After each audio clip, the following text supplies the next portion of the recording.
Cet épisode de Tous en selle est soutenu par FF Vélo. Avec l'application FF Vélo Plus, roulez, jouez, explorez, transformez chaque sortie en aventure, cumulez des kilomètres et collectionnez des badges en partant à la découverte de la France. Avec FF Vélo, on pédale avant tout pour le plaisir, la forme et la découverte. Bonjour à toutes et à tous, bienvenue pour un nouvel épisode du podcast Tous en selle. Aujourd'hui, on va parler d'un sujet qui est assez symptomatique chez les cyclistes. Est-ce qu'on doit faire de la musculation ou pas ? C'est vraiment la grande question qu'on va passer sur les messageries Strava, Facebook, Instagram, mais aussi les groupes WhatsApp. Donc, pour discuter de ce sujet, je suis accompagné de Sébastien qui représente Tous en selle. Salut Seb. Salut Arnaud. Bienvenue sur le podcast. Merci.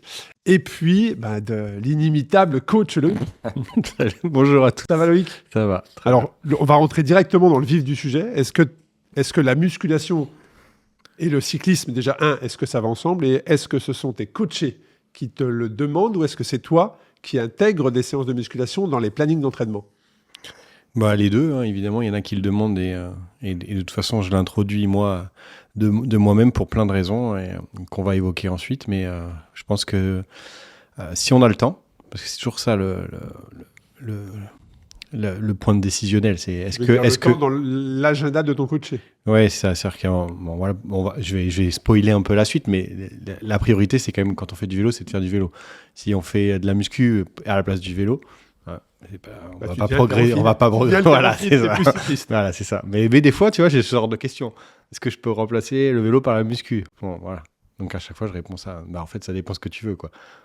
Et quand on parle de musculation, on parle de faire de la musculation pour un cycliste.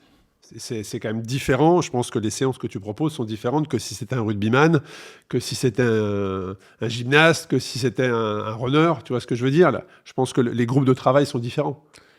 Tu travailles pas la même chose. Je comprends pas trop le sens de ta question. Est-ce que tu parles des groupes musculaires ou tu parles de la façon de faire ? Un peu des deux. C'est-à-dire que un cycliste doit-il muscler le haut du corps ? Est-ce qu'il doit travailler les épaules, les biceps, les pecs ? Tu vois ce que je veux dire au niveau de la force du haut du corps ? C'est là où en fait il n'y a pas de réponse unique. Ça dépend de quel type de cyclisme tu pratiques et quel âge tu as. Parce qu'on va en parler après, mais l'âge est très important au niveau décisionnel pour relancer un métabolisme qui en vieillissant va s'affaiblir.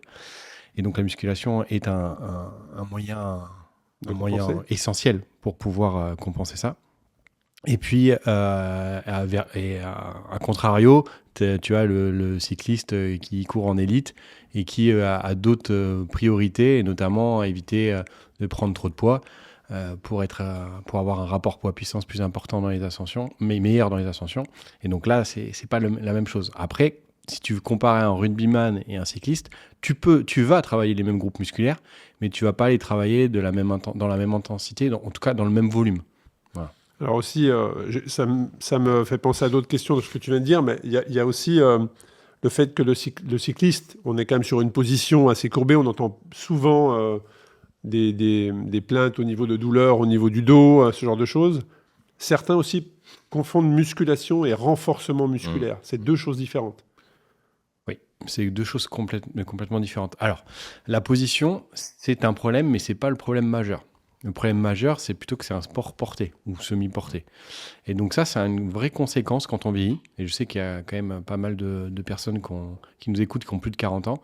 À partir de plus de 40 ans, la densité osseuse se détériore. Et donc, à l'inverse de la course à pied qui entretient cette densité osseuse par les impacts, le vélo, c'est un cercle vicieux. Plus vous faites de vélo, moins vous mettez de contraintes, plus votre densité osseuse va se détériorer et plus vous serez fragile en vieillissant. Donc ça, c'est un point important. Et donc, la musculation, ça peut être un moyen de compenser cet effet-là. Et après, d'ailleurs, je me permets de te couper, Loïc, tu as tendance à souvent proposer à tes coachés en vélo des séances de course à pied. Oui.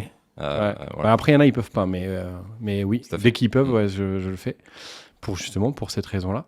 Et après, il y a le phénomène qu'on appelle la sarcopénie. Donc en fait, en vieillissant, on perd naturellement de la masse musculaire versus masse graisseuse.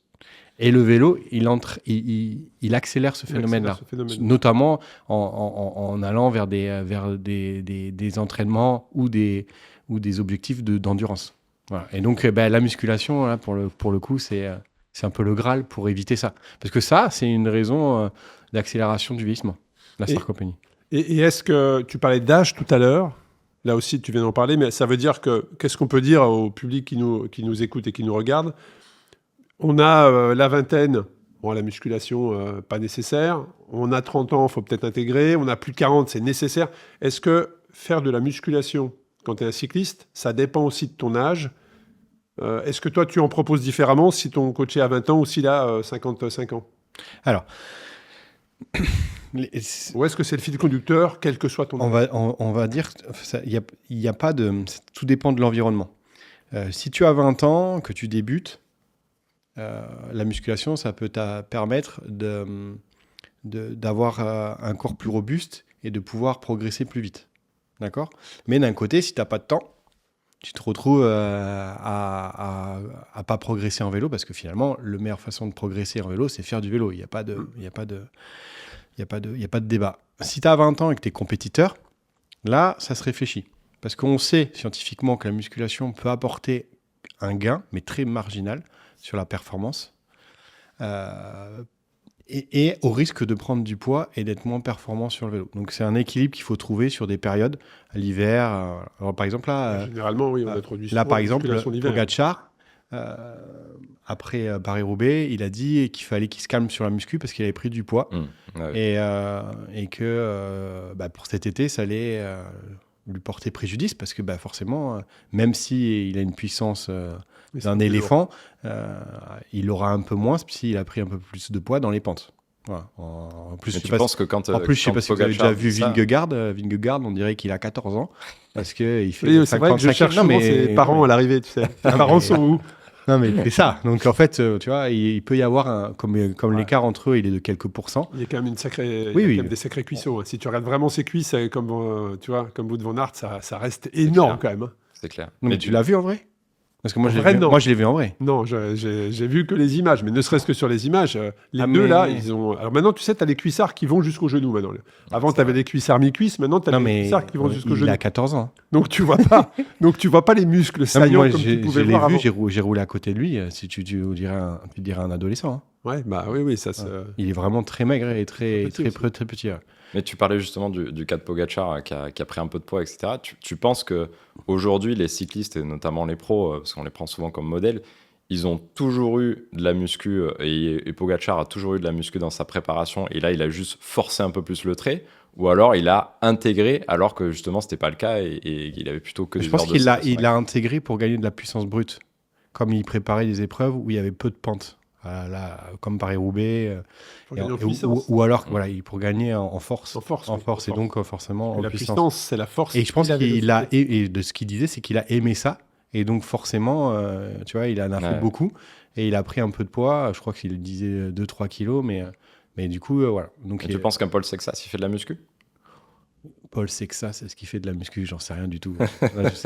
Je sais pas, sûrement. De toute façon, maintenant, ils font tout ce qui est... En tout cas, ils font du renforcement. Ouais, ils font du renforcement. À minima, ils font du renforcement. Je me souviens que Bardet, on faisait beaucoup de renforcement à l'époque. Ouais. Donc voilà, tu vois, il faut arbitrer par rapport à l'environnement. Après, quand tu arrives à la trentaine, tu peux te retrouver dans les mêmes deux hypothèses que j'ai évoquées au début pour les 20 ans. Mais après, il y a aussi l'histoire de l'âge.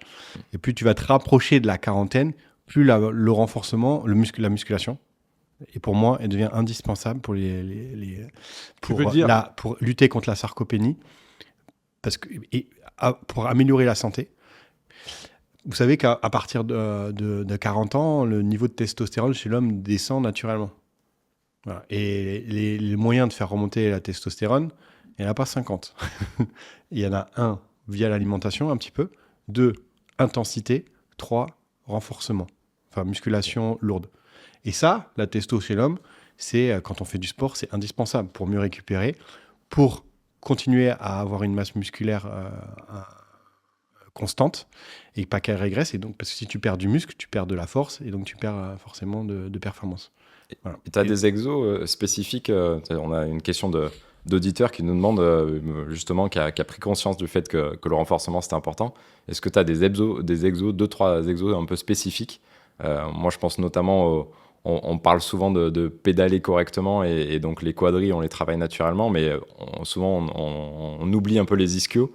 Est-ce que tu as des exos que tu peux partager à nos auditeurs? Alors, moi, déjà j'aime bien mettre des séances de renfo, si c'est à poids du corps, parce que tout le monde n'a pas la possibilité d'aller dans une salle à poids du corps, de mettre de l'intensité. Parce que si vous faites du poids du corps à basse intensité, ça n'a pas d'intérêt. Donc, type Tabata, ce genre d'exercice où vous faites 20 secondes intenses, 10 secondes de repos sur 4 minutes d'affilée d'un exercice. J'aime bien mettre des exercices d'Aerox aussi, à poids du corps. J'ai un petit exercice qu'on appelle le Jones que j'adore, où vous courez ou vous faites du vélo et derrière vous enchaînez un exercice de renfo à poids du corps à haute intensité, à intensité max, parce que vous devez faire le max de tours. Donc vélo, exercice de renfo, vélo, exercice de renfo, vélo, exercice de renfo. Donc ça fait 7 exercices. Notamment des squats sautés, des exos comme ça. Je vois bien ces exos. Alors pour partager nos auditeurs, tu es également mon coach, hein, Loïc. Et ces exercices Tabata, voilà, j'en ai bouffé quelques-uns dans ma préparation et c'est vrai que ça fait son petit effet quand même enchaîné. Et après, si tu as la possibilité d'aller en salle, c'est de faire du lourd. Parce que faire de la musculation sans aller à l'échec musculaire, ça n'a pas d'intérêt à part prendre du volume. Alors, et là, on est d'accord, tous, c'est pas le but quand tu es cycliste de prendre du volume. Quand tu dis aller à l'échec, c'est-à-dire ne pas terminer, entre guillemets, enfin arriver à rincer à la fin de ton exo. Je prends un exemple. Le meilleur protocole, c'est 3 x 6. On va dire scientifiquement, on a vu que c'était le meilleur protocole. Donc c'est 6 répétitions. Par exemple, vous faites 6 répétitions de squat.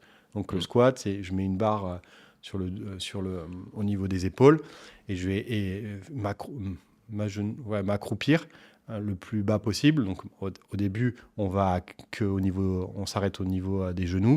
Puis quand on est un peu plus expérimenté, on peut descendre plus bas.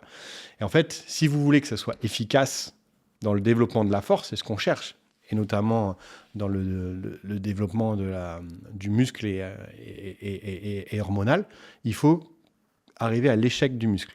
Donc si vous faites 3 séries de 12 et que derrière vous attendez 2 minutes pour refaire les 3 séries de 12, et en fait c'est difficile, mais pas, vous pouvez faire les 3 x 12 facilement, ça n'a pas le même effet que si vous faites 3 x 6, qu'à la 6e vous la passez de juste, et il y a quelqu'un qui est là pour vous aider à remonter un petit peu, avec un temps de pause entre les 3 séries, ça n'a pas le même effet et c'est ça qu'il faut rechercher. Donc c'est un peu contre-intuitif parce que souvent quand vous allez à la salle, vous voyez des gens qui font des séries avec beaucoup de répétitions et qui font beaucoup de pauses. En cyclisme, quoi.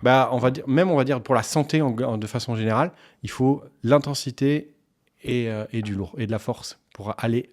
En fait, c'est toujours le même principe. Quand vous entraînez, si vous entraînez tout le temps au même rythme, il y en a plein qui font ça à partir de la retraite, ils prennent le vélo, puis ils vont aller avec les copains. Mais en fait, vous ne pouvez plus progresser parce que vous ne stimulez pas assez votre organisme pour qu'il s'y adapte. Et donc, c'est pareil, le muscle, pour qu'il progresse, il faut le solliciter à son maximum.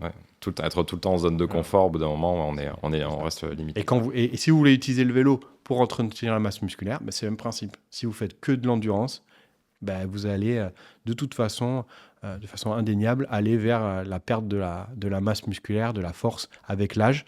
Et c'est pour ça qu'il faut remettre, quel que soit votre âge, des séances d'intensité.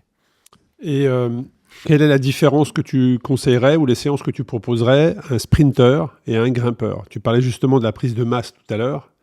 La prise de poids, pardon. C'est 2 choses différentes. Le grimpeur, effectivement, on va essayer de rester sur un rapport poids-puissance le plus faible possible pour avoir moins de poids à monter. Et si tu as du muscle, ça compte. Alors que le sprinter, lui, il est quand même sur de la force explosive et sur les 300 derniers mètres d'une étape qui peut en faire 180 ou 200. Quelles sont les séances d'entraînement en musculation que tu proposerais pour un sprinter ou pour un grimpeur? Ou est-ce qu'elles sont exactement les mêmes, puisqu'on part du principe que la base, c'est pas de prendre du volume. Non, ça ne sera pas les mêmes. Déjà, le sprinter, il a besoin du haut du corps, que le grimpeur, il a beaucoup moins besoin. Parce que ça, chez le cycliste de haut niveau, c'est aussi une problématique. Si vous développez le haut du corps, très facilement, vous allez prendre du poids. Parce que généralement, Vu qu'il n'est pas développé de base, voilà, naturellement, c'est tu vas. Moi, quand je vois les bras de Paré Peintre, de la Quickstep, Voilà, tu vois. Voilà. je me dis, mais il va casser à un moment donné, tu vois ce que je veux dire, sur une accélération. C'est impressionnant, maigreur. Mais le rapport poids-puissance, il gagne devant tout. Mais voilà, Il gagne devant tout. le rapport poids-puissance est bien plus important. Le sprinter, c'est différent parce que Tu c'est l'ensemble prends, du corps qui est mobilisé. Et quand tu sprintes, tu n'as pas besoin que des jambes. Donc là, c'est différent. Et puis, généralement, d'ailleurs, et puis- ils sont hyper musclés. Les sprinters et aujourd'hui, puis prendre de la masse quand on sprint, c'est aussi avoir une puissance brute plus importante. Donc la prise de poids n'a pas la même conséquence. Donc le grimpeur, il va travailler plutôt en hiver pour maintenir une force musculaire, mais avec des séries courtes, lourdes et sur des petites séances pour pas prendre de poids et que sur les jambes. Et le sprinter, il va pouvoir faire quelque chose qui ressemble à un renforcement d'un sport co, tu vois, qu'un footballeur, d'un basketteur, où la prise où l'objectif est de développer la force maximale au niveau des muscles des jambes et la capacité de résistance du haut du corps pour pouvoir apporter le petit plus qui peut faire la différence. Et après, il y a cette notion de résistance au sprint qu'on peut travailler en musculation. Pour faire des sprints plus longs.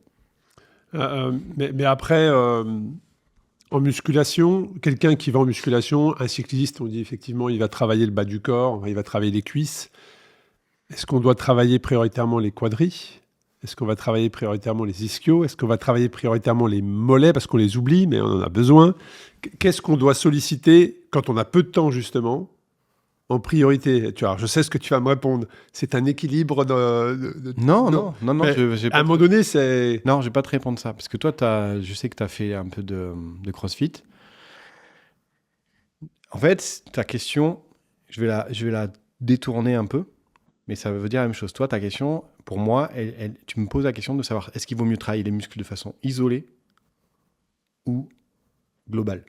Est-ce qu'on fait un mouvement qu'on appelle polyarticulaire ou un mouvement monoarticulaire.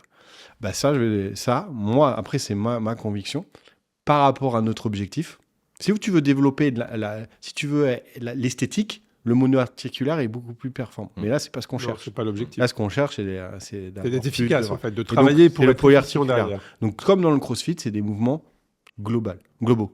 Voilà. Oui, qu'il faut travailler d'ailleurs, même... Par exemple, le squat, c'est un mouvement polyarticulaire. Tu mets un poids sur les épaules, donc le haut du corps travaille, et tu mobilises cheville, genou, hanche et partie lombaire.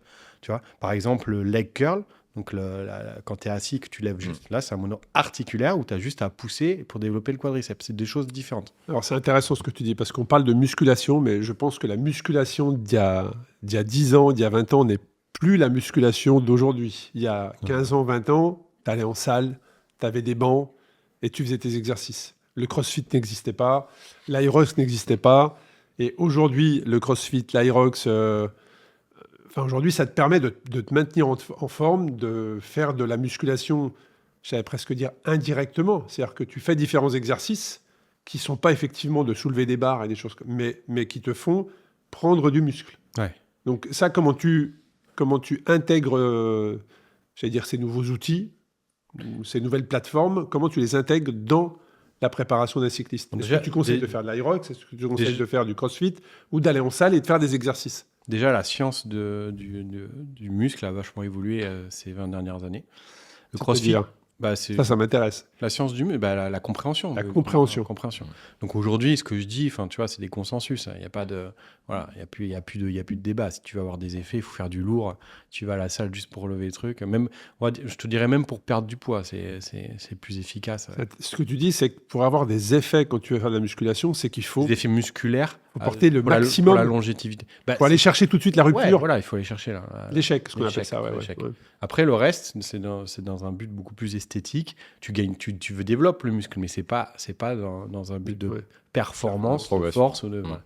Donc ça, aujourd'hui, le CrossFit, c'est arrivé dans les années début 2010, je pense, un truc comme ça. Donc tu vois, ça fait quand même presque 16 ans, 17 ans que c'est là. Donc pour ceux qui ne connaissent pas, c'est une discipline où en fait, sur un temps donné, vous allez faire un ensemble d'ateliers, d'exercices. Voilà, ça peut être des tractions. Bon, c'est pas vraiment des tractions, mais ça ressemble à des tractions. Ça peut être des squat jump. Je sais, généralement, il n'y a pas d'exercices mélangés. Voilà. Il y a du poids du corps, parce que moi, j'en ai jamais fait. Il y a du poids du corps. Mais il y a du poids. Il y a du poids. Il y a du poids. Oui, tu as des kettlebells, Ouais. oui, tu peux avoir. Ça reste voilà. Et Tu as donc c'est. tu as de la corde à sauter, Et après, différents exercices. là, ouais. depuis Il y a même un peu d'haltérophilie dans le crossfit. Ouais, c'est ça, il y a l'haltérophilie. Et depuis 3-4 ans, il y a une autre discipline qui s'est créée qu'on appelle l'Aerox. Donc moi, je connais mieux parce que j'entraîne un professionnel en Aerox. Et j'en ai plusieurs qui m'ont contacté. Donc, et puis L'Aerox, c'était obligatoirement son t-shirt. Il ne faut pas avoir de t-shirt. Apparemment, il fallait- apparemment, hein, je vois les vidéos. Moi, j'ai Dress rarement code vu- sans t-shirt. J'ai rarement vu quelqu'un qui faisait du crossfit, je parle des mecs bien évidemment, sans t-shirt. Donc l'Aerox, Avec t-shirt. à la pardon. différence du CrossFit, c'est que c'est une épreuve qui se déroule, on va dire, entre le record du monde, je crois que c'est 53 minutes à 1h20, 1h25 pour les débutants, où vous allez enchaîner un exercice d'endurance avec un exercice de force. Voilà. Et en fait, en Il y gros, a beaucoup de courses à pied dans En les gros, il y a apparemment. 8 km de course à pied sur l'épreuve. Et il y a du rameur et du ski erg. Le ski erg, c'est comme le ski de fond. Voilà. Et après, vous avez des exercices de force. Il y a aussi des avec sauts, non du Il n'y a pas des. avec il y a du pas poids des, du corps. Bah, il y a des burpees broad oui, jump. voilà. Il y a- il y a- burpees, ouais. Et après, il y a des chariots que tu pousses ou tu tires. Ouais, et ça, en fait, ça vient du CrossFit, mais ça a été créé pour avoir une version un peu plus endurance. Et ça, par contre, En intégrant beaucoup plus de courses à pied que le crossfit. Ouais. Voilà. effectivement. Et ça, Il faut savoir courir maintenant. oui, il faut savoir courir, mais Ouais. bon, dans une prépa, tu pourrais faire ce type d'exercice, mais avec du vélo. Voilà. Ouais, C'est ça, en tout à fait, fait. c'est pour ça que j'en reviens là. C'est qu'aujourd'hui, ça, je trouve que c'est une discipline ludique qui permet à un cycliste d'entretenir sa masse musculaire de façon amusante et optimale. Est-ce qu'il y a un bon moment pour faire de la prépa physique? Ceux qui nous écoutent, la plupart du temps, ils s'entraînent entre 2, 3 et 5 fois par semaine pour les plus aguerris. Est-ce que la muscu, c'est un moment que tu intègres dans ta semaine sur un jour off où tu vas pas rouler? Est-ce que c'est bénéfique de le faire après un entraînement? Qu'est-ce que toi, tu préconises? Ça va dépendre de ce que tu veux faire. Par exemple, quelqu'un qui fait du très longue distance, que ce soit une course d'ultra-distance ou des BRM, pour simuler la fatigue, tu pourrais faire ta séance de muscu Avant ton de faire ton Avant entraînement. Ça, c'est une bonne question. Parce que moi, effectivement, depuis 8 mois, j'ai 1 à 2 séances de, je ne sais pas si on peut dire musculation ou de renforcement, mais je vais en salle avec un coach et je lui ai demandé de me mettre les séances sur le travail du bas du corps en début de semaine. Parce que moi, je vais généralement, j'ai un peu de temps pour aller rouler le week-end. Et que quand elle me faisait faire mes séances du bas du corps le jeudi, mais je prenais zéro plaisir le week-end parce que j'étais courbaturé, quoi. Et tu vois, les muscles, ils avaient travaillé. Et donc, pour rebondir sur ta question, moi, je lui ai demandé de mettre mes séances du bas du corps le début de semaine, lundi ou mardi, et le haut du corps sur le jeudi, vendredi, pour que j'ai un peu eu le temps de récupérer. Et donc, profiter de ma sortie, parce que sinon, j'ai vu la différence. Ça tape quand même dans le muscle, quoi. Ouais. Une séance de muscule, tu fais pas la même sortie derrière, quoi. Ouais, mais du coup, là, c'est pour préserver ton plaisir. Mais, Oui. mais est-ce que. Exactement. Voilà, c'est pour préserver ton Tout à plaisir, fait. mais est-ce que du coup, en termes L'efficacité. dans une dynamique de progression, c'est quoi le. C'est quoi la meilleure- C'est une bonne adaptation D'accord. à son Ok. environnement. Ok. Au final, tu vois, il a pas de. Son désir, c'est de prendre du plaisir. Voilà, donc en fait, c'est parfait comme adaptation. Ok. Par contre, voilà, après, tu vois, par exemple, pour toi, on aurait pu faire ça pour améliorer. Tu vois, tu vas te faire ta séance où tu te détruis musculairement, puis tu vas faire 6 heures de vélo. Est-ce que tu peux enchaîner Ouais, ça peut. Comme disait Seb, est-ce que tu Oui, peux oui, enchaîner oui, C'est-à-dire, j'arrive. matin, tu te fais Oui, tu fracasses les cuisses volontairement. Hein. Voilà, c'est ça. Dans l'objectif, ça aussi, c'est une prépa mentale, on pourra en parler, mais tu sais pourquoi tu le fais. Et l'après-midi, tu vas te faire 200 bornes. Ouais, les personnes qui font de l'Aerox, c'est exactement ce qu'ils font. Hein. C'est-à-dire Ils enchaînent. Hein, tu vois, comme Oui, au triathlon, oui, t'enchaînes mais pas- les disciplines Oui, de je vois ce que course tu à veux pied. dire. Eux, ils enchaînent. Hein. Ils vont se faire une séance de. Fais des enchaînements, quoi, comme en pré, ouais. de Oui, mais là, step tu parles des push. professionnels. Ils vont pousser comme Ouais. des porcs pendant un truc. Et après, derrière, ils vont faire course à pied, 1h30. Alors, des fois, tu vas même enchaîner avec de l'intensité. Parce qu'en fait, et en fait, tout est possible. Ça dépend de ce que tu veux faire et comment tu veux le faire. Mais pour la santé, quoi qu'il arrive, Je pense qu'il faut introduire du renforcement musculaire après qu'on ait 40 ans de façon systématique, Régulière. quitte à faire sauter une séance de vélo. Et pour toi, poids du corps, c'est suffisant? Non, parce que Non. le poids du corps, En fait, t'atteins pas la fameuse rupture. Vous avez tous Ça fait atteint pas le- pas l'expérience. l'échec. Tu fais des Mm. pompes. Bah, au début, tu en fais 5. Tu te dis, Trois. mais je suis trop nul, Trois. quoi. Tu vois. Mais si tu en fais tous les jours, eh ben, au bout de 2 semaines, tu vas t'en faire tes 20 tranquille. Ton corps s'adapte hyper vite au niveau musculaire. Très, Et très même vite. si tu intègres, justement, on va parler des pompes, il y a différentes manières de faire des pompes. Est-ce que même si tu modifies l'exo, ça va pas aller au point de Alors, justement t'amener si tu sur la la rupture? modifies via l'intensité. C'est-à-dire que tu les fais vite et tu fais quelque chose tu fais peu de Parce que pause. si tu t'amuses à faire des pompes claquées, au bout de 5, C'est pareil. À un moment C'est donné, pareil. tu vas t'y habituer et très vite, tu vas progresser. Tu vois. Ok. C'est pour ça que de mettre du poids, je pense que c'est quelque chose. C'est important. C'est très important. ok. Il y a quelque chose qui est arrivé il y a plusieurs années. Je trouve qu'on en entend moins parler maintenant. C'est l'électro. Stimulation. Ouais, sûr. tu sais, tu as des fameux programmes Ouais. qui permettraient de te muscler dans ton canapé. J'ai l'impression qu'on en entend beaucoup moins parler. Quel est ton avis sur Est-ce que ça? c'était un effet de mode, Loïc? Est-ce que c'était pertinent comme outil? Moi, j'ai un copain qui a fait une thèse sur ça. Je résume un peu son résultat de sa thèse. En fait, ça a un effet sur le gain musculaire s'il est couplé en renforcement musculaire et si l'électro est au max. Vous voyez ce que je veux dire? Ok. Ouais, mais là, Il n'y a personne qui fait ça. Hein. Voilà. ouais, là, Ouais. pour Ah, l'avoir ben, déjà fait, c'est, t'as déjà testé les Ouais, si, j'en ai. maximum, j'en ai mais fait. tu Ouais, prends ouais, c'est des voilà. Et moi, j'ai même, Et donc- à un moment, il y a eu une mode, je te coupe Loïc, justement d'espèces de salles de sport où tu pouvais faire J'allais le dire. justement du renfo et de la muscu en étant Exactement. à la fois électro-stimulé. Exactement. Mais J'ai pas le souvenir d'avoir fait une séance test, je crois que ça allait pas au-delà de 30 minutes, parce que déjà au bout Oui. de 30 minutes, tu ressortais avec des courbatures comme si tu avais fait un Ironman, quoi. Et on savait pas trop ce que ça allait devenir et ce que ça allait générer, mais j'ai un souvenir assez atroce d'une séance test de 30 minutes où j'étais avec mon armure là, où à chaque squat, on me disait bien, alors, sois bien dans l'effort au moment où ça va partir, parce que sinon, si ton muscle est pas prêt, Ça, ça va être atroce. Ce dont tu parles, effectivement, c'est tu mets comme une combinaison C'est qui, ça. Qui est reliée avec des électrodes. Tout à fait. Tu tiens une machine et il te demande de faire différents exercices. Et en même temps que tu fais tes exercices, ça t'envoie les impulsions électriques. Exactement. Et moi, ça, je l'ai fait en préparation de la rame en 2015. J'avais fait ça pendant 3 mois. J'avais ressenti des effets parce que vraisemblablement, en tout cas, c'est peut-être du marketing, mais une séance comme ça équivaut 3 ou 4 C'est heures. ça, exactement. Hein, c'est ça. C'était leur C'était appel la un peu promesse. marketing, mais c'était la promesse, tout à fait. C'est exactement. Et alors, t'en penses quoi, Loïc, de ça?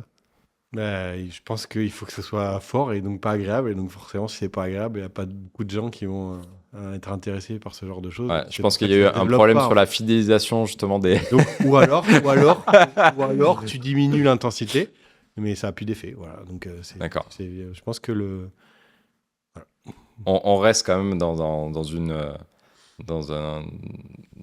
un état d'esprit où en fait de toute manière si tu prends zéro plaisir, tu n'arriveras pas à durer dans le temps et donc c'est compliqué, même si ça peut être très bénéfique, etc. Enfin, se faire du mal pour se faire du mal, voilà, ça reste Oui, mais limitant. ça m'amène à la prépa mentale. C'est-à-dire que est-ce qu'il faut se préparer mentalement à une séance de musculation ou juste y aller en disant je fais mes 3 x 6 il faut trouver quelque chose ou est-ce qu'il faut te dire, voilà, qui te plaît. je vais être... Si tu y vas, Oui, tu mais- vas, parce qu'il faut être régulier. Oui, mais Tu vois, il y a plein de cyclistes qui n'arrivent plus à contrôler leur poids après un certain âge. Où ils ont beau s'entraîner et ils continuent à prendre du poids, à prendre de la masse grasse. Et en fait, la seule solution à ça, c'est ça. c'est soulever lourd. C'est de faire du renforcement avec intensité et lourd. Et si tu n'arrives pas, dans ta motivation profonde, à trouver du sens à ça, c'est compliqué. Hein. Oui, c'est justement, tu m'en parlais d'électro, te prendre des décharges. Et franchement, il faut être prêt mentalement. Si tu es prêt mentalement et que tu vas faire ta séance et tu sais pourquoi, C'est ça. c'est un peu mieux que si tu fais ton test, tu t'y attends pas, et là, au bout de 20 minutes, tu comprends pas ce qui s'est passé. Donc, comment toi, tu prépares tes coachés mentalement sur la séance de musculation qui va être, en tout cas, tu leur conseilles, d'être très lourd. Donc, ça veut dire que... Ou très intense. Oui, mais ça veut dire que là, tu sors d'une zone de confort. C'est pas agréable, quelque chose de très intense. Si tu t'es pas préparé mentalement, si tu sais pas pourquoi tu le fais, c'est pas agréable. C'est comme une séance d'intervalle. Enfin, aller faire du 30 secondes, tu sais que bon, si tu le fais à fond, c'est pas agréable. Mais si tu es prêt mentalement et si tu sais pourquoi tu le fais, bah, tu y vas un peu plus, quoi. Donc, comment tu travailles le mental, toi, avec tes clients? Est-ce que tu leur expliques? J'imagine que oui, mais je me dois de te poser la question. Est-ce que tu expliques l'intérêt? Est-ce que tu leur rappelles l'objectif? Est-ce que tu leur dis que ça va pas être agréable? Est-ce que tu les prépares à ça? Pourquoi tu te dis que ça va pas être agréable? Parce qu'un intervalle, moi, j'ai été... alors, c'est bénéfique, Ça, l'intervalle. c'est très personnel. Hein. Non, mais... Il y en a, ils sont indispensables pour eux. Ah non, mais il y a deux choses. C'est indispensable et c'est bénéfique, mais c'est pas agréable. Ça dépend. Il y en a qui trouvent ça agréable. Moi, en tout cas, quand il m'envoie des séances comme ça, je lui envoie des petits messages sur Nolio en disant ça a fait mal. Mais oui. Celle-là, elle a piqué. Mais oui, moi, j'en ai fait plein. Je me rappelle le long du canal. Enfin, Par contre, c'est nécessaire. Si tu veux progresser, c'est nécessaire. Moi, j'aime bien. Mais tu les fais pas à fond, Loïc. Si, mais j'aime bien. J'aime bien me sentir comme ça. Mais j'en ai plein qui aiment ça. Après, j'en ai, comme ça, ils angoissent rien qu'à voir la séance. Ah ben, c'est compliqué. Quand tu es en pic de forme et que tu es en intervalle, tu sais que tu peux en rajouter, que le corps va suivre. Oui, ça, c'est génial. Mais tu n'es quand même pas toute l'année en pic de forme. Surtout quand tu vois des nouveaux exos que tu as un peu peur. Parce qu'après, quand tu en as que tu as déjà fait, etc., tu dis, ça va, je sais à quoi m'attendre. Parce que mentalement, tu sais où tu vas. Tu vois. Puis j'aime bien essayer des nouveaux trucs, tu vois. Des trucs que je dis, je vais essayer ça. J'essaye sur un ou deux, je vois ce que ça donne. Alors, justement, est-ce que tu essayes c'est toi qui les testes ou tu testes sur tes clients? Là, j'ai fait les deux, mais des fois, je teste plus souvent sur les personnes que j'accompagne. Tu leur dis pas? Tu leur dis, tiens, ça... Que j'ai jamais fait? Non, jamais fait. Tu leur dis, tiens, ça, je pense que ça peut être pas mal, on essaye avec toi. Non, jamais. Je dis, mais, et puis, bon. non, j'en ai là, le petit aller-retour, là, il est pas mal, là.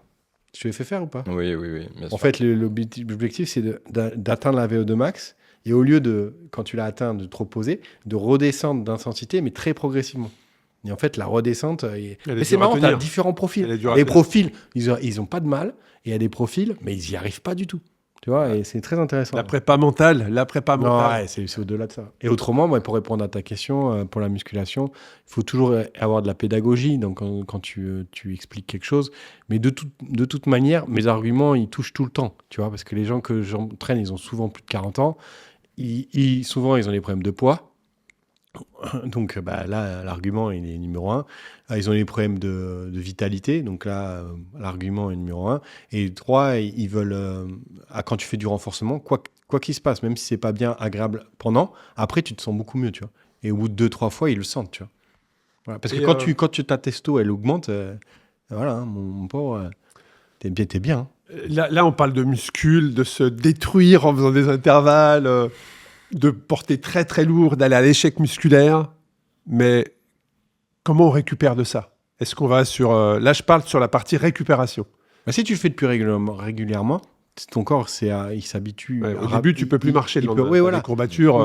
Mais après, quand tu fais ça régulièrement, tu fais un peu tu fais le haut, le bas du corps, ou différents types d'intensité en fonction de ce que tu veux faire au vélo dans la semaine. Mais après, au bout de déjà un mois, c'est réglé. Hein. Ma question, c'est... Tu fais pas des séances de 1 heure où tu lèves, tu détruis chaque muscle. Là, c'est quoi une séance alors idéale? C'est 45 minutes? 30 même minutes pas, 20 minutes, 30 minutes. Okay. Mais 3-4 fois par semaine, c'est parfait. Vaut mieux ça que faire 1 fois 1 heure. Ouais, je vois ce que tu veux dire. Toujours avoir sollicité ton muscle. Voilà. Quand tu fais un développé couché lourd, si tu fais 3 séries de 6, au début, tu vas avoir des courbatures, mais très, très vite. Voilà. Et par contre, là, tu vas voir que tu as des vraies réactions métaboliques. Et est-ce que tu préconises des compléments alimentaires? Tu sais, c'est la grande mode où ça l'a été. Moi, je ne suis pas trop, mais j'ai là, il faudrait faire 10 épisodes sur ça. La fameuse whey, tu vois. Ouais. La protéine, est-ce que tu conseilles de prendre quand quelqu'un est en phase de préparation, tu l'intègres de la musculation, donc il va faire 2 heures de musculation ou 20 minutes de musculation le matin, il se détruit, il rajoute 6 heures de vélo l'après-midi. Est-ce que toi, en tant que coach, tu lui dis, voilà, là, tu vas intégrer dans ton alimentation de la protéine en poudre, des compléments alimentaires de toute façon, par définition, c'est une dépense énergétique supplémentaire, donc tu dois forcément avoir des calories en plus. Après... Est-ce que c'est reprendre une deuxième assiette? Tu vois ce que je veux dire? Mais en fait, la plupart des gens ne mangent pas assez de protéines. Donc déjà, c'est un problème. Les protéines, c'est pas que la protéine animale, de protéines en général. Tu vois, après 40 ans, parce que ça, c'est de la recherche qui évolue, qui avance tous les jours. Hein. Mais après 40 ans, je crois que le conseil, c'est 1,6 g de protéines par poids de corps pour être fonctionnel. Mais aujourd'hui, on s'aperçoit que quand on fait du sport d'endurance, 1,8 voire 2 grammes de protéines par poids de corps. Mais alors, maintenant, quand tu fais 90 kg, qu'il faut manger 180 grammes de protéines Par jour. par jour. Je te laisse le calcul. Ça fait des sacrés steaks. Voilà. D'où Ouais, l'apport. une belle omelette, quoi. Tu Ouais. vois. Voilà. D'où l'apport après en weight, tu vois. Ok. Voilà. Mais en tant que professionnel, selon toi, c'est nécessaire de faire le complément. Voilà. Il ne faut pas se dire, c'est une période, ça passera, je vais m'affûter. Si tu fais 60 kilos, c'est un peu plus facile. Oui. Ouais. Oui, ok. Oui, donc ça veut dire que, oui, comme tu dis, il faut s'envoyer Mais il n'y a pas que les protéines, il y a tellement de choses. La protéine peut être verte également. Je parle aux gens qui nous écoutent et qui sont végé ou vegan. Moi, personnellement, je prends des protéines justement végétales en complément, parce que du coup, je mange très très peu de viande. Donc, il faut que je compense. Alors, où est-ce que tu la trouves? Comment tu la trouves? Du coup, j'ai une marque qu'on va pas citer que j'achète régulièrement, mais qui du coup... tu cherches un sponsor, c'est ça? Tout à fait. non, mais voilà, qui est surtout en termes de goût, ça me plaisait bien, donc j'en ai testé plusieurs, et après, je me suis arrêté sur une qui a une saveur chocolat. Voilà. J'en dirai pas plus. Et donc, du coup, j'en prends. Après chaque entraînement ou en routine matinale? Je m'entraîne entre midi et 2. Et du coup, la fenêtre, un peu, c'est de le prendre juste quand je rentre de l'entraînement, tu vois, pour justement compenser. Et surtout me refaire musculairement. Et en plus de ça, ça vient à me générer un apport que j'ai pas par mon alimentation de base, parce que je suis très flexitarien, on va dire. Je mange de la viande, mais de manière très raisonnée. Et le fait de t'entraîner entre midi et 2, et donc de prendre ce complément en shaker, j'imagine, protéines, est-ce que tu sautes ton repas? Non, je saute pas mon repas. Voilà, parce que généralement, beaucoup, là, beaucoup qui s'entraînent entre midi et 2, généralement, ça leur permet aussi de s'affûter, parce que tu as moins de temps de manger, donc tu manges un petit bout, mais tu prends pas un vrai repas. Donc toi, tu vas t'entraîner entre midi et 2, tu prends ton repas et ton complément. C'est ça. Ce que je fais, c'est que je le prends, du coup, c'est un shaker dans la demi-heure qui suit donc, quand j'arrive. Et ensuite, je fais mon repas classique. Et ça me permet aussi d'avoir aussi moins cette sensation de faim dans l'après-midi, qui est très compliqué quand tu t'entraînes entre midi et 2, parce que souvent, le repas... il est loin. Voilà, il est loin. Et donc, du coup, c'est assez satiétogène. Et en plus de ça, après... effet placebo ou pas, je pense qu'il y a quand même une petite notion, ça joue aussi un peu dans la tête, de se dire que voilà, j'ai quand même eu l'apport protéine nécessaire dont j'avais besoin, et donc du coup aussi j'ai l'impression que musculairement la récupération après l'entraînement elle se passe mieux. Favorable. Mais il n'y a pas que ça. Il y a plein de choses. Il y a 95% des gens qui sont carencés en magnésium, 85% en vitamine D. Il y a la protéine, elle rentre dans un processus chimique qui nécessite d'autres choses à côté. On pourrait faire un épisode entier sur ça. Mais pas qu'un. On pourrait faire avant de faire la musculation, faites une prise de sang. On pourrait déjà, tu vois, par exemple... L'examen bio, c'est important. Ouais. Moi, je le fais chaque année. Il faut aller voir votre médecin du sport, demander un examen bio. Comme tu disais, Loïc, regardez, est-ce que vous n'avez pas des carences? C'est quand même la base pour être en bonne santé. Moi, je le fais chaque année. J'avais le réflexe... d'anciens sportifs de haut niveau où ça nous était imposé, on en avait même tous les 6 mois, et quand j'ai arrêté, pendant 2 ans, j'ai plus rien fait, je me suis dit, bon, c'est un peu border, je continue beaucoup m'entraîner, je fais un autre sport, certes, mais par contre, il faut quand même être suivi. C'est indispensable, tu vois, moi, j'ai différentes formules d'accompagnement, et j'en ai une où c'est systématique, le bilan biologique, et par exemple, dans l'autre formule, je ne le fais pas systématiquement, sauf si je détecte qu'il y a des choses qui ne vont pas. Là, dernièrement, j'ai demandé à quelqu'un d'en faire. Bingo, carence en iode. Il a un niveau d'iode tellement bas que si c'est à long terme, il va être malade. On ne parle même pas d'être performant. Il va être malade. Tu vois, et l'iode, c'est donc il faut qu'il mange des huîtres. Comment ça se passe? Non, c'est plus complexe que ça. Mais l'iode... En plus, dans l'huître, c'est pas l'aliment le plus riche en iode. Et d'ailleurs, il n'y en a pas tant que ça. L'aliment le plus riche en iode, assimilable, c'est les algues. Voilà. Okay. Et au Japon, ils en mangent des quantités énormes. Et non, mais c'est bête, mais ça va lui changer sa vie. De rectifier ça. Donc important. Comme un Important réflexe de à faire. avoir. Ouais, il y a bon, on en parle, mais il y a pas 15 000 paramètres à regarder. Il y en a 5-6 essentiels. Intéressant. Si on pouvait avancer dans l'épisode, quels sont selon toi, si tu pouvais lister 3 ou 5, on ira sur les inconvénients, mais là on va commencer par les avantages, de faire de la musculation, d'intégrer en tant que cycliste de la musculation dans sa préparation au quotidien. Inconvénient. Tu peux commencer par les inconvénients. Prendre le risque de prendre du poids parce que tu prends de la masse musculaire pour un compétiteur. On va dire que c'est le seul inconvénient. Pour le reste, il y en a zéro. Bah, le temps, après, enfin, inconvénient. Oui, si tu Oui pas ou non, le mais temps en que tout tu cas, remplaces. Mais ça, c'était le postulat de départ. Hein. Ouais, Le postulat de tout à départ, fait. c'est que ça remplace pas le vélo. Ça remplace pas. Et ça se rajoute. Mais en fait, tu vois, je dis aujourd'hui, hein, j'ai évolué dans ça. Aujourd'hui, pour moi, faire de la muscu après 40 ans, c'est comme manger, respirer. Ouais. Ouais, ça Ouais, devrait tu faire vois, partie d'un mindset. Donc, en fait, c'est même pas à mettre en parallèle avec le vélo, tu vois. Ça, c'est intéressant ce que tu dis, parce qu'il y a quelques années, je me souviens, j'ai eu des échanges sur les réseaux avec une personne qui voulait qu'on collabore ensemble. Lui était persuadé que dans le futur, donc à une horizon 10 à 20 ans, les gens auraient tous des équipements pour faire du renforcement musculaire ou de la muscule à domicile. C'est-à-dire qu'avec l'explosion d'ailleurs de Zwift, on le voit bien, hein, tu reviens 20 ans en arrière, jamais tu aurais imaginé pouvoir faire... avant, tu avais une coupure hivernale, point barre. Tu arrêtes en octobre, tu reprenais en janvier et c'était terminé. Maintenant, il n'y a plus de coupure. Et lui me disait, tu verras Arnaud, dans les années futures, chacun aura du matériel pour se préparer chez soi. Donc toi, Il y a des salles de sport maintenant.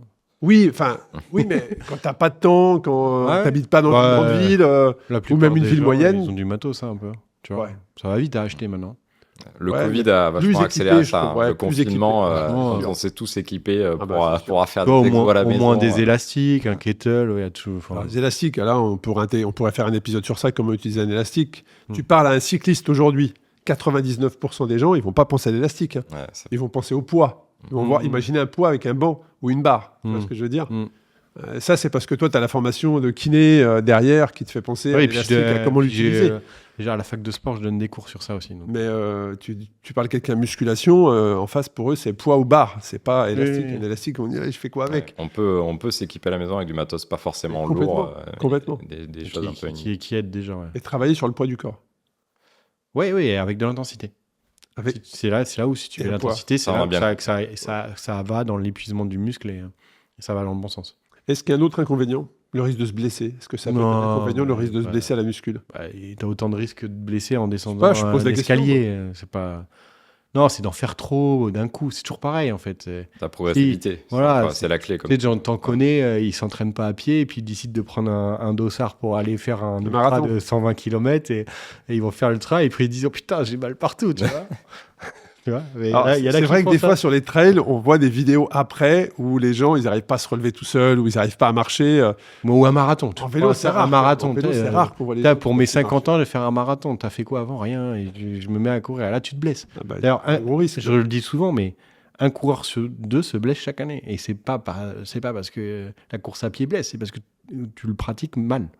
Tu vois. Mais ça commence à. Donc la muscu, c'est Ça pareil. commence à changer. C'est sûr que si tu vas à la salle et que tu commences à vouloir te prendre pour un haltérophile Ouais, mais même sans dans les avoir. mouvements, on a toujours dit que si tu vas en salle, c'est bien de prendre un coach, pas pour prendre du muscle ou de la force, mais pour pas te blesser et bien faire les mouvements.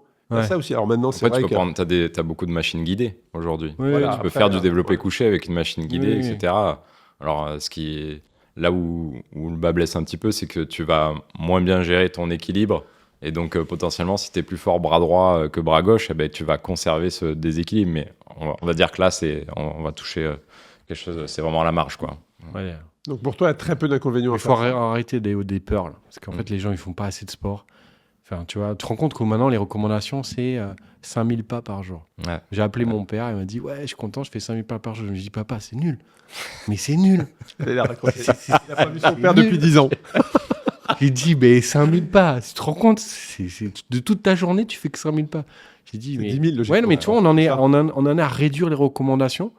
Alors qu'en fait, non, il faut Surtout, être clair, en Alors fait. là, tu m'emmènes sur un Les- sujet. on mais bouge surtout, pas, on assez, est à- quoi, on fait pas assez Vas-y, vas-y, d'activité Mais surtout, physique. il y a un phénomène qui est de société qui est incroyable aujourd'hui, c'est les sportifs sédentaires. Ah, c'est ça. Tu vois, aujourd'hui, on se retrouve à avoir des gens, moi le premier, hein, j'ai 2 heures de sport par jour, tu le sais bien, c'est toi qui me les fais faire. Si le reste du temps, je reste le cul posé sur la chaise derrière mon ordinateur, je suis un sportif sédentaire. Ouais. Ce n'est pas suffisant. Enfin, c'est pas le fait de se bouger et juste de dire en fin de journée, comme la plupart des gens, je vais faire une activité d'1 heure si j'ai le temps, ça suffit. Non, en fait, c'est pas suffisant. Tous les à côté, c'est important. Moi, je me bataille au quotidien parce qu'en plus, en bossant beaucoup à la maison, on a très vite fait de faire 0 pas dans une journée. Et aujourd'hui, moi, j'habite au 4e étage, je m'interdis de prendre l'ascenseur, je vais jeter les poubelles. Forcément, je me dis, allez, au moins, ça me fait au moins 8 étages à faire dans la journée. J'accompagne mon fils à l'école à pied. Mais en fait, si tu te sensibilises pas là-dessus, tu te retrouves très vite à être dans un cas de sédentaire et donc d'être sujet à des problèmes cardiovasculaires, etc., quoi. C'est vrai que quand tu bosses de chez toi, tu fais ton bureau, la machine à café, la machine Ah ouais. à café, ton bureau. Mais prends un chien, ça va t'obliger à le sortir. Ça va t'obliger à le sortir et à faire les 3-4 sorties, tu vois, journalières et pour faire les pas. Est-ce que, par rapport à ce que tu dis, et ce que tu dis aussi, Seb, est-ce que c'est une question de culture? Je sais pas, est-ce que c'est vraiment... culture Non, mais occidentale, tu veux dire, de civilisation. Ouais, ou le Ah, mais lien, c'est un problème. le lien avec le sport, en fait. C'est un tu vois. problème de civilisation, oui. Ah, bon, Pour toi, il n'y a pas les Asiatiques ou le continent américain n'ont pas une culture différente, une relation au sport différente. c'est pareil. Non. Les Américains, c'est encore pire que nous. Je te pose la question. Les Asiatiques. Tu vas en Californie, ils font quand même des rides à 6h du matin. Mais Californie, c'est pas les États-Unis. J'en sais rien. Moi, écoute, je te pose la question. On va dire M'engueule pas. Marseille, c'est Marseille. Aux États-Unis. Bah, Marseille, c'est la France. Marseille, c'est pas la France. Et voilà. Non, mais après, je pense que déjà, il y a un phénomène. Déjà, nos jobs évoluent. Donc, on se retrouve. Je pense que si on prend la photo aujourd'hui, le nombre de personnes qui restent travailler à la maison versus il y a 10 ans, C'était inimaginable. C'est inimaginable. Et puis après, il y a aussi le fait de. Je sais pas ce que je voulais dire. Putain. J'ai perdu mon idée.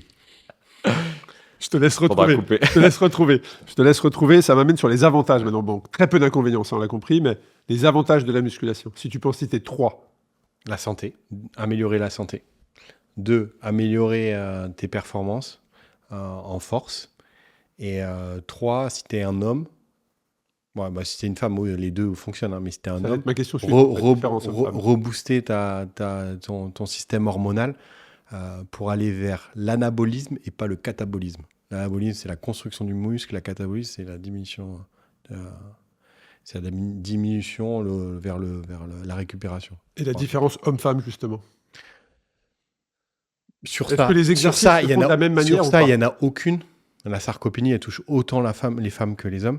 Donc, c'est la même chose. Moi, quand je parle d'anabolisme, c'est surtout par rapport à la testostérone, qui est une hormone du muscle, mais aussi d'autres choses, dont les femmes n'ont pas les mêmes effets. Voilà. Mais autrement, il n'y a aucune, il n'y a rien, il n'y a pas de différence. Moi, je rajouterais, pour justement des gens qui sont sédentaires, hommes ou femmes, c'est les douleurs au dos.